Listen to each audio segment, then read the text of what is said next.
Hello అండి, నమస్తే. Welcome back to my channel. మరొక మంచి హెల్దీ రెసిపీతో మీ ముందుకు వచ్చేసానండి. అదేనండి జొన్న రొట్టెలు. ఈ జొన్న రొట్టెలు ఎటువంటి వారికైనా చాలా బాగుంటాయండి. ఎవరైనా తీసుకోవచ్చు.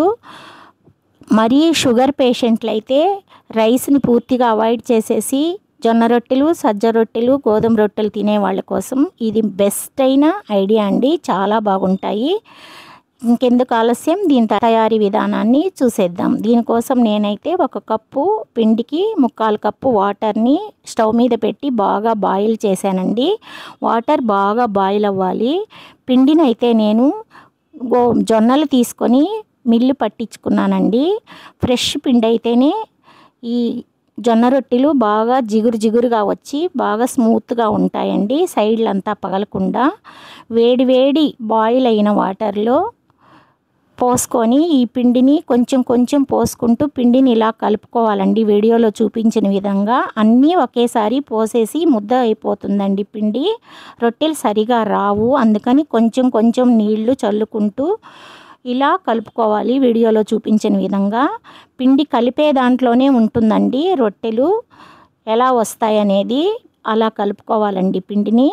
కొంచెం నీళ్లు చల్లుకుంటూ పిండిని ఇలా ముద్దగా కలుపుకోవాలి. బాగా పిండిని ఇలా గట్టిగా ఒత్తుతూ కలిపితే పిండిలో బాగా జిగురుతనం వచ్చి రొట్టె విరగకుండా స్మూత్గా వస్తుందండి. ఇప్పుడు కొంచెం వాటర్ తడుపుకొని పిండిని చేత్తో ఇలా స్మూత్గా వత్తాలి.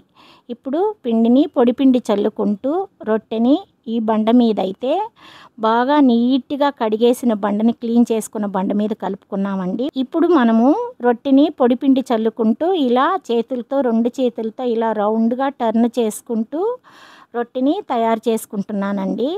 ఇలా రాదు అనుకునే వాళ్ళకి చపాతీ ముద్దలాగా తీసుకొని చపాతీ కర్రతో ఒత్తుకుంటే ఎవరికి వీలైనంత విధిగా వాళ్ళు ఒత్తుకుంటే బాగా పర్ఫెక్ట్గా వస్తాయండి. జొన్న రొట్టె కాల్చుకోవడానికి మంచి పెనం పెట్టుకొని హై ఫ్లేమ్లో పెనం బాగా కాలిన తర్వాత రొట్టెని ఇలా వేసుకున్న తర్వాత ఒక తడిగుడ్డ నీళ్లు తడుపుకొని గుడ్డతో ఇలా రొట్టె పైన ఇలా ఒత్తుతూ ఉంటే రొట్టె బాగా పొంగుతుందండి.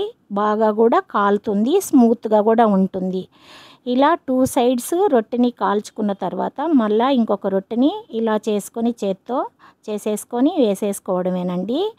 ఇలా ఎవరికి వీలైనంత విధంగా వాళ్ళు చేసుకోవచ్చండి. ఈ రొట్టెలు ఈవినింగ్ వరకు ఇప్పుడు ఎంత సాఫ్ట్గా ఉన్నాయో ఈవినింగ్ వరకు అంతే సాఫ్ట్గా ఉంటాయండి. ఇంతేనండి. జొన్న రొట్టెలు చాలా ఈజీ ప్రాసెస్ అండి. ఎవరైనా చేసేసుకోవచ్చు. చేత్తో రాదనుకున్న వాళ్ళు చపాతీ ముద్దలాగా చేసుకొని రుద్దేసుకోవడమేనండి. చాలా ఈజీగా చాలా టేస్ట్గా ఉంటాయి. నేనైతే ఈరోజు దీని కాంబినేషన్కి మటన్ కర్రీ చేసుకున్నామండి. మన ఇంట్లో ఏ కర్రీలోకైనా ఈ జొన్న రొట్టెలు చాలా బాగుంటాయండి. ఇలాంటి మరిన్ని రెసిపీస్ కోసం నా ఛానల్ని సబ్స్క్రైబ్ చేసుకోండి. మీ ఫ్రెండ్స్ అండ్ ఫ్యామిలీ మెంబర్స్కి షేర్ చేయండి. Thanks for watching.